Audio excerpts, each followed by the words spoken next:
귀한 찬양 감사합니다. 참으로 좋은 계절, 좋은 날 우리 함께 예배드리게 돼서 얼마나 기쁜지 모릅니다. 우리 옆에 계시면 한번 다시 인사합시다. 참 잘 오셨습니다. 이렇게 평화 인사를 하면서 우리 마음을 이렇게 여시고 또 편안하게 주는 말씀을 함께 나눌 수 있는 시간들이 되어지기를 바랍니다. 우리에게 주어진 삶의 시간은 참으로 중요합니다. 우리에게 주어진 시간들, 그리고 우리에게 주어진 삶의 과정 속에서 만나는 한 사람 한 사람들, 그리고 그 과정에서 만나서 함께 이뤄나가는 삶의 이런 퍼즐과 같은 우리의 삶들이 참으로 귀하다고 하는 것을 좀 새삼스럽게 느낍니다.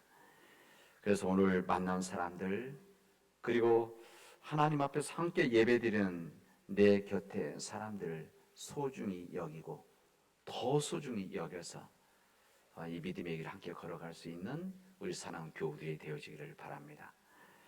이스라엘 역사에 있어서 하나님의 가장 놀라운 은혜를 받고 그 하나님의 역사, 그 기적을 처음 했던 것은 언젠가 하면 이스라엘 민족들이 출애굽의 역사를 감당할 때였었습니다. 40년 동안 이제 그들 출애굽의 역사를 걸어가는데 지난 400년 동안의 이들의 노예 생활 가운데 힘들고 어려웠었던, 그래서 힘들고 어려웠던 그런 상황 속에서 하나님 앞에 울부짖었던 고통의 부르짖음이 주님과 함께 달했을 때 그에게 하나님께서 출애굽이라고 하는 놀라운 새로운 역사와 은혜를 허락해 주셨습니다. 이 출애굽이라고 하는 것은 이스라엘 역사에 뿐만 아니라 그 이스라엘 믿음에 있어서 믿음의 뿌리입니다. 그리고 믿음의 뿌리의 역사이기도 합니다.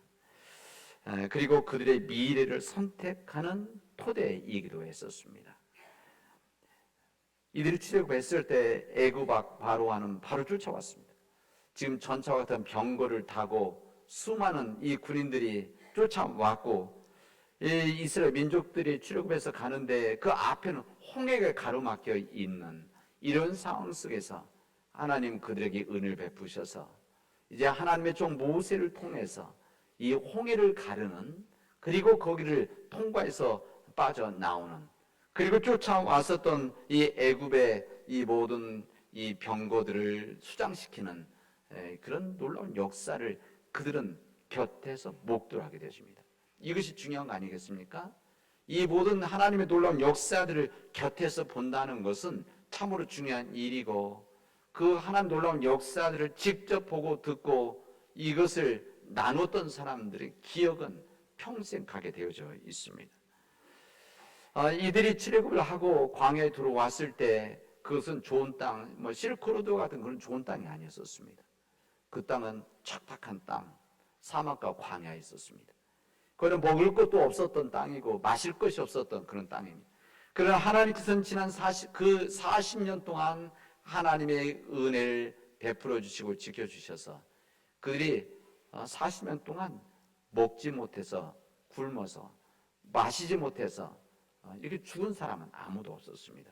이게 바로 하나님의 역사이자 기적이었습니다. 그러나 한번 생각해 보시면 이스라엘 역사에서 이 출애굽에 했었던 이스라엘 민족들이 온전히 하나님을 섬기는 삶을 살았는가? 그러지는 않았습니다.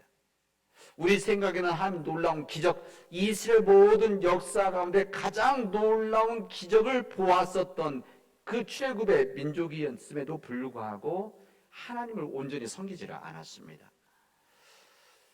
오히려 그들 가운데 아주 작은 숫자, 이 작은 숫자만이 하나님을 온전히 섬겼고 하나님의 신앙을 지켰고 그 신앙을 가족들에게 전해 주었습니다.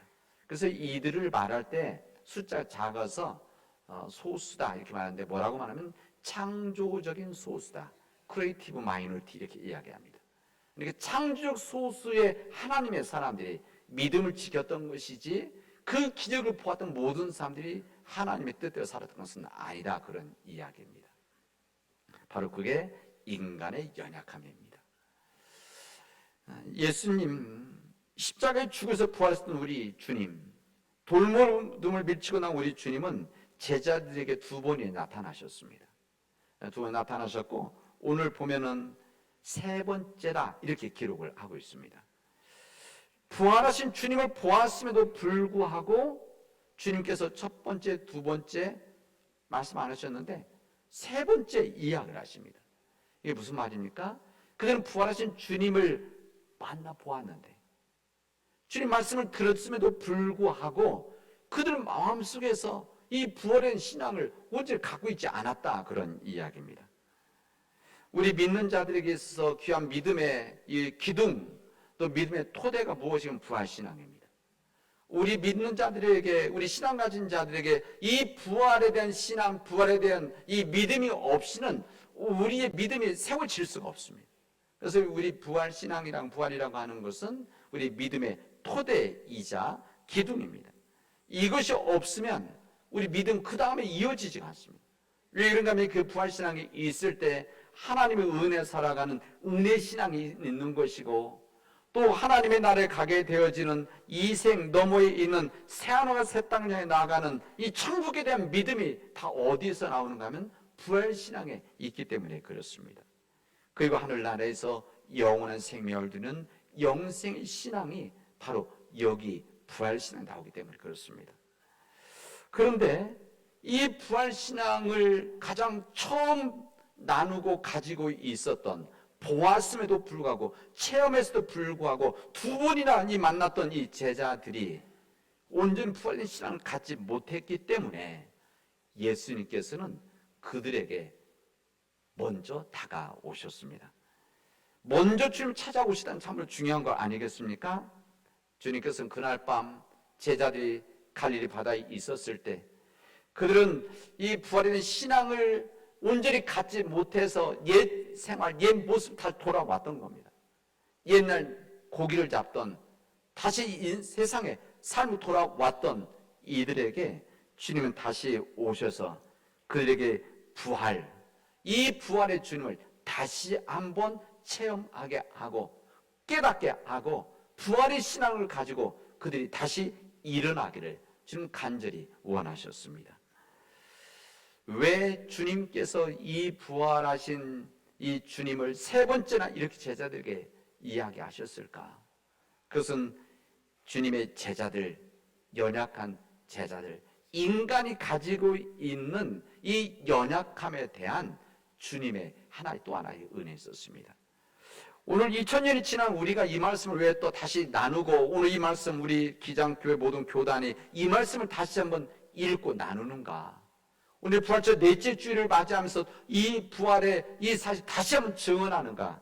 이것은 부활하신 주님을 보고 보았음에도 불구하고 체험했음에도 불구하고 온전히 그들 안에 이 담지 못했던 제자들과 같이 지금 우리들의 모습이, 우리들의 믿음의 삶들이 혹시 이 제자들과 같이 부활에 대한 사실을, 부활에 대한 진리를 알고 있으면서도 혹시 제자들과 같이 외면한 삶을 살아가고 있는 것은 아닌지 우리 자신들을 돌아보게 해주고 있습니다. 우리는 4주 전 우리 부활절 예배 드리고 부활에 대한 사실과 진리를, 은혜를, 감동을 누렸는데 이것을 4주가 지난 지금도 여전히 가지고 있느냐? 이 부활의 은혜를 가지고 우리 한 1년을 또 살아가고 있느냐? 이 질문을 지금 우리에게 해 주시고 있는 겁니다. 오늘 우리에게 주신 사도행전의 말씀은 부활의 신앙이 나약해질 수 있는, 약해질 수 있는, 외면될 수 있는, 그리고 그 믿음을 지키지 못하는 우리들에게 오늘 주님은 하나님을 경외하는 자의 삶을 통해서 우리로 하여금 믿음의 삶을 살아갈 것을 말씀하십니다. 우리가 진정 하나님을 경외하는 삶이 되어질 때 우리 믿음의 그릇이 넓어지고 깊어져서 진정 복된 삶을 우리들이 담아낼 수 있는 믿음의 사람들이 될 수 있다는 것을 우리에게 오늘 증언해 주시고 있습니다. 여러분, 하나님을 경외한다는 것은 글자 그대로 하나님을 두려워하는 것입니다. 그런 것이죠. 그런 세상적인 두려움이 아닙니다. 하나님을 두려우신 하나님이 아니라 하나님 앞에 선 우리들이, 하나님 앞에 선 사랑스러운 하나님 앞에 선 우리들이 하나님의 뜻대로 살지 못했을 때 가지는 두려움, 이것을 하나님 앞에 경외하는 삶이다. 이렇게 말씀하는 겁니다. 이 경외하는 삶이라고 하는 것은 하나님께 대한 지극한 사랑, 하나님에 대한 존경 속에서 나오는 겸손한 마음입니다. 이뿐만 아니라 하나님과 함께하기 위해서, 하나님과 멀어지지 않도록 하기 위해서 내 자신의 마음과 행동을 근신하는 것, 그의 마음속에서 동행하기 위해서 끊임없이 주님 붙잡고 살아가는 것, 이것이 바로 하나님을 경외하는 삶이라는 것을 성경은 우리에게 알려줍니다. 이번 오늘 말씀을 준비하면서 묵상하면서 제가 새롭게 은혜 받은 이 말씀이 바로 오늘 이 하나님 경외하는 삶이었습니다. 우리 잠언에 보면 하나님을 경외하는 것이 지혜의 근본이고 거룩한 자를 아는 것이 명철함이다, 이렇게 말씀을 하셨습니다. 어떤 상황 형편에서도 하나님에 대한 믿음 때문에 하나님을 두려워하는 것, 어떤 형편과 상황 속에서도 하나님 앞에서는 우리들이 믿음의 길에서 온전히 걸어가지 못할까 두려워하고, 우리들이 실수하고 허물을 가졌을 때 하나님 앞에 두려워하는 이 하나님을 경외하는 삶, 이것이 바로 하나님께서 말씀하시는 지혜의 근본이다, 이것을 우리가 말씀하셨습니다. 이 믿음의 삶을 살아가는 자들이기 때문에 시편 128편에서는 이렇게 말씀하십니다.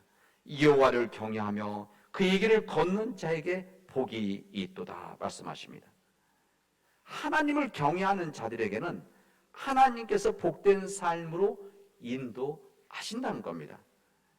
오늘 사도행전의 말씀에서 그렇게 이야기합니다. 하나님께서 오늘 상대 끊임없이 말씀하는 하나님을 경외하는 자의 삶, 오늘 바울과 바나바가 이 복음을 전할 때 이렇게 주님께서 이렇게 오늘 본문에 이렇게 말씀하십니다. 아브라함의 후손과 너희 중 하나님을 경외하는 사람들, 이렇게 말합니다. 그리고 여기 13장인데 그 앞에 10장에서 보면 고넬료라는 귀한 믿음의 사람을 소개합니다. 이 고넬료 군대 백부장이자 그리고 다시 말해 유대인의 입장에서 보면 이방인입니다. 그 이방인은 이 고넬료를 말할 때 성경은 이렇게 소개할 때 이렇게 합니다.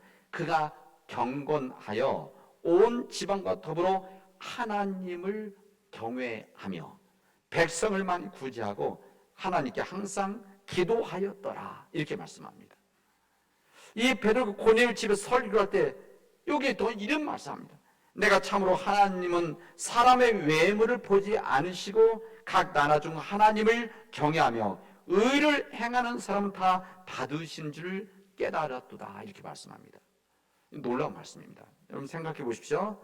이 베드로, 이 이방인 고넬료 집에서 이 고넬료 가족들과 고넬료를 향해서 이야기하는데 이렇게 이야기하는, 내가 참으로 말하노니 하나님은 외모로 사람을 보지 않으시는구나. 이게 무슨 말인가 하면은 하나님께서는 민족을 가지지 않는다, 이 말씀입니다. 이 당시 때 유대인들은 오직 유대인들만이 하나님의 선택된 백성이고 오직 유대인들만이 구원받는다고 하는 이런 생각을 가지고 있었던 사람들이었습니다. 그런데 이 베드로가 고넬료 집에서, 이방인의 집에서 그렇게 이야기하는 겁니다. 하나님께서 사람의 외모를 보지 않으시고 각 나라 중 모든 민족 가운데서 하나님을 경외하는 자, 의를 행하는 사람들은 하나님 가리지 않고 모든 사람들을 다 받아주시는 우리 하나님이시다, 이것을 선포를 하고 있습니다. 하나님을 두려워하면, 하나님을 두려워하는 존재가 되어지면, 나의 삶에 대해서 하나님 앞에 내 삶에 두려워하는 그런 마음을 갖게 되어지면, 그리고 하나님의 의를 행하게 되어지고 그 의 때문에 복받은 자의 삶을 하나님은 은총으로 받아주신다, 이것이 오늘 본문의 말씀입니다. 그렇기 때문에 이 구약의 말씀은 이런 면에서 생각한다면 이 구약 전체의 말씀은 하나님을 경외하는 자들이 어떤 삶을 살아왔는가를 알려주는 하나님의 증언의 역사들입니다. 이번 말씀을 준비하면서 일주일간 이 말씀을 준비하면서 그런 마음이 들었습니다. 하나님을 경외하는 자들, 하나님을 경외하는 민족, 하나님을 경외하는 이 가족들의 이 역사의 증언이 바로 구약이고 신약이겠구나, 그런 생각을 해보았습니다. 항상 하나님을 경외하는 삶을 말할 때 여기는 항상 어떤 말이 따르게 되어지면 복된 삶이 따르게 되어집니다. 이 시편의 말씀에서 한 군데만 말씀하신 여러 군데서 하나님을 경외하는 자들에게는 바로 그의 길을 걷는 자에게 복이 있다, 이렇게 말씀하십니다. 이 시편 128편에 정확한 말씀하십니다. 그리고 이 말씀 반복해서 말씀하십니다. 여호와를 경외하는 자, 그의 길을 걷는 자들에게는 복이 있다. 여호와 하나님을 경외하라. 이것이 주님의 사랑의 메시지입니다. 그래서 이런 여호와를 경외하는 자들에게는 하나님께서 뭐라고 하시면 30편 34편에는 부족함이 없는 자의 삶을 살아가게 되어질 것이다, 이렇게 말씀하십니다. 부족함이 없는 자의 삶이 뭡니까? 이게 바로 복된 자의 삶이 아니겠습니까? 진정 하나님을 경외하는 사람에게는 하나님께서 세상의 복이 아니라 하나님의 복을 주시고 그 하는 복 속에 살아가기 때문에 우리에게 부족함이 없다는 겁니다. 우리가 사랑하는 말씀 시편 23편의 말씀도 여호와 나의 목자시니 내게 부족함이 없으리라 말씀하지 않습니까? 여호와 하나님을 나의 목자로 삼게 되어지면, 나의 주님으로 삼게 되어지면 내게는 부족함이 없게 되어진대. 왜? 하나님께서 모든 것을 가지고 계시기 때문에, 모든 주인이 되신 주님을 나의 주님 모시고 있기 때문에 그 모든 것을 갖고 있는 주님으로 인해서 나는 부족함을 누릴 수가 없다, 이렇게 말한 겁니다. 사도 바울이 그런 믿음 안에서 내 가지고 있는 모든 것을 쓰레기와 같이 다 버렸노라. 내가 자랑할 것, 세상적으로 자랑했던 모든 것들을 다 버렸노라. 왜 그렇게 말씀합니까? 자신이 받은 하나님의 은혜가 크고 하나님의 은총이 커서 더 귀한 것을 받았기 때문에 세상적인 것, 하나님을 믿지 않고 온전히 믿지 않고 예수님을 영접하기 전에 그것으로 인해서 자신을 붙잡고 살고 세상의 성공을 위해서 정말 열심히 살았었던 그 삶에서 주님을 알게 되어지니까, 더 존귀하신 주님을 알게 되어지니까 그 모든 것들을 쓰레기같이 다 배설같이 버렸다. 왜 그렇습니까? 오늘 본문대로 한다면 부족함이 없는 삶을 깨닫기 때문에 그렇습니다. 여러분, 애굽에서 노예로 살던 히브리 민족들, 그들은 고통 속에서 하나님께서 이 출애굽의 역사를 우리에게 허락해 주십니다. 이 하나님께서 놀라운 역사를 베풀 때 모세를 사용하셨지만 이 모세를 사용하기 전에 우리 출애굽기 1장에 보면 여기에 한 놀라운 역사를 감당했던 정말 귀한 주인공들이 나옵니다. 그게 누군가 하면 히브리 산파들이었습니다. 이 히브리인들, 그 당시 때 유대인들을 포함해서 그 주변에서 노예로 살던 사람들을 묶어서 히브리 사람들이라고 했는데, 이 히브리 사람들의 고통이 심해졌을 때 하나님께 울부짖었고, 울부짖으면 하나님께 상달을 되었을 때 하나님의 역사가 임하게 되어진대. 그래서 유대인들이 늘어나기 시작했습니다. 히브리인들이 늘어나기 시작한 거죠. 그래서 이것을 보고 있었던 애굽 왕이 두려워서, 이러다가 이 히브리 민족들이 너무 숫자 늘어나면 괜히 이 힘들이 모아지면 우리를 무너뜨리지 않을까? 그래서 히브리 산파들에게, 이 남의 모든 산파들에게 히브리 가정에서 태어나는 사내 아이 같으면 다 죽여버리라, 이렇게 명령을 내렸던 겁니다. 그 당시 왕의 명령은 지금 법과는 다른 차원이죠. 그러나 이 히브리 산파들은 사내 아이들 태어났을 때 하나님을 두려워하는 자들이었기 때문에, 그렇기 때문에 아이들을 살려냈습니다. 그리고 그 중에 한 사람이 모세였었습니다. 네, 오늘 출애굽기 본문에 이렇게 되어져 있습니다. 그 산파들은 하나님을 경외하였으므로 하나님이 그들의 집안을 흥왕하게 하신지라, 이렇게 말합니다. 제가 이 말씀을 읽고 참 놀라운 주님의 말씀입니다. 하나님을 경외하는 자들이 어떤 삶을 살아가게 될 것인가? 하나님을 경외하였으므로 하나님이 그들의 집안을 흥왕하게 하셨다, 이렇게 우리에게 말씀하십니다. 여기서 끝난 것이 아닙니다. 거기 본문에 뭐라고 되면 하나님께서 그 산파들에게 은혜를 베푸시니 그 백성은 뭐냐면 번성하고 매우 강해졌느니라 말씀하십니다. 여러분, 하나님을 경외하는 사람이 있으면 거룩한 영향력이 있다라고 하는 주님의 말씀입니다. 여러분, 하나님을 경외하는 사람이 가정에 있으면 그 가정이 복을 받고 그 가정이 강해집니다. 여러분, 하나님을 경외하는 사람이 직장에 있으면 그 직장은 그 하나님의 사람으로 인해서 복된 일터가 되어지는 겁니다. 이것을 주님 오늘 말씀하시는 겁니다. 여러분, 하나님을 경외하는 사람이 교회에 있으면, 하나님을 진심으로 경외하는 사람이 교회에 많으면 그 교회가 복된 교회가 되어지고 그 교회가 강해진다. 이것을 오늘 우리에게 말씀하시고 있습니다. 여러분, 하나님을 경외하지 않는 사람들, 하나님을 두려워하지 않는 사람들, 이런 사람은 어떤 사람들입니까? 하나님 앞에 교만한 사람들입니다. 이 교만한 사람들은, 하나님을 경외하지 않는 사람들은 자기 중심의 삶을 살아가고 자기 지금의 편리함만을 추구하는 사람들이기 때문에, 또 자기가 삶의 주인인 것처럼 살고 있기 때문에 그들의 삶은 패망으로 이르게 되어진다는 것을 성경은 우리에게 증언해 줍니다. 하나님께서 허락해 주신 하나님의 창조 질서와 자연을 자기 것이나 함부로 무너뜨리게 되어지면 이게 바로 어떤 자들이냐? 하나님을 경외하지 않는 사람들입니다. 하나님을 두려워하지 않는 사람. 그래서 이 사람들은 미래를 생각하지 않습니다. 사람들의 생명을 생각하지 않습니다. 지금 당장 현실만 보기 때문에 이 삶은 패망으로 인도함 받게 되어진다는 것을 성경 우리가 알려주십니다. 우리 사랑하는 우리 믿음의 교우 여러분, 이제 우리 교우들이 진정 하나님을 경외하는 사람이 되도록 합시다. 저는 여러분들에게 오늘 말씀을 묵상하고 준비하고 오늘 선포하면서 이 말씀이 마음에 들었습니다. 우리 사랑 교우들이 이 시대의 어둠 탓하지 말고, 이 시대의 환경 탓하지 말고 작은 촛불을 켜는 마음을 가지고 우리들이 지금 여기에서 하나님을 경외하는 사람이 되면 되겠다. 그러면 나머지는 하나님께서 담당하신다. 그 믿음이 있습니다. 여러분, 이 어둠의 시대, 이 패역한 시대를 두려워하는 이 시대 속에서 여러분, 하나님을 경외하는 삶을 살아가십시오. 사랑 우리 믿음의 교우 여러분, 이제 우리의 모든 가정들이 하나님을 경외하는 가정, 하나님을 경외하는 가족이 되어지도록 여러분 기도하시고 그렇게 살아가도록 하십시오.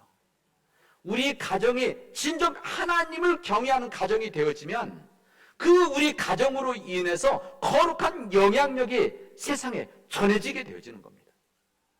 이 거룩한 가정을 이루기 위해서 하나님을 진심으로 경외하는 삶을 살아가도록 하십시오. 우리 사는 믿음의 교회 여러분, 우리 교회가 진정 하나님을 경외하는 교회가 되어지도록 합시다. 우리 교회가 하나님을 경외해야 됩니다. 우리가 주인이 아니라 하나님이 주인이시기 때문에 우리 주인 되신 주님을 기뻐하는, 그래서 그 주님 앞에 우리 자신들의 삶을 주님에 내어놓고 두려워하는 하나님을 경외하는 교회가 되어질 때 우리 주님의 몸된 교회가 이 세상에 희망을 주게 되어질 것입니다. 사랑 우리 믿음의 교회 여러분, 이제 우리 가정의 달을 이제 맞이하고 다음 주에 함께 모이게 되어지는데, 이제 함께 모여서 우리 고백해야 될 것은 무엇입니까? 나와 우리 가정만은, 세상 사람들은 세상을 섬기고 우상을 섬기지만, 세상의 물질을 섬기지만 나와 나의 가정만은 오직 여호와 하나님만을 섬기겠습니다. 이 믿음의 고백이 우리 안에서 이루어져서 진정 하나님을 경외하는 우리들, 우리 가정, 우리 교회가 되어지를 주님의 이름으로 축원하겠습니다. 기도합시다. 은혜가 풍성하신 하나님 감사합니다. 하나님, 우리가 진정 하나님을 경외하는 삶을 통해서 하나님 복받은 자의 삶을 살아가게 하시고 하나님의 인도하심을 받게 하여 주시옵시며 의의 길을 걸어가도록 인도하여 주시옵소서. 하나님, 우리 가정이 하나님을 경외하는 가정이 되어지고 우리 교회가 하나님을 경외하는 교회가 되어져서 주님, 이 땅을 구원한 구원의 방주로 서게 하여 주시옵소서. 예수님의 이름으로 기도합니다. 아멘.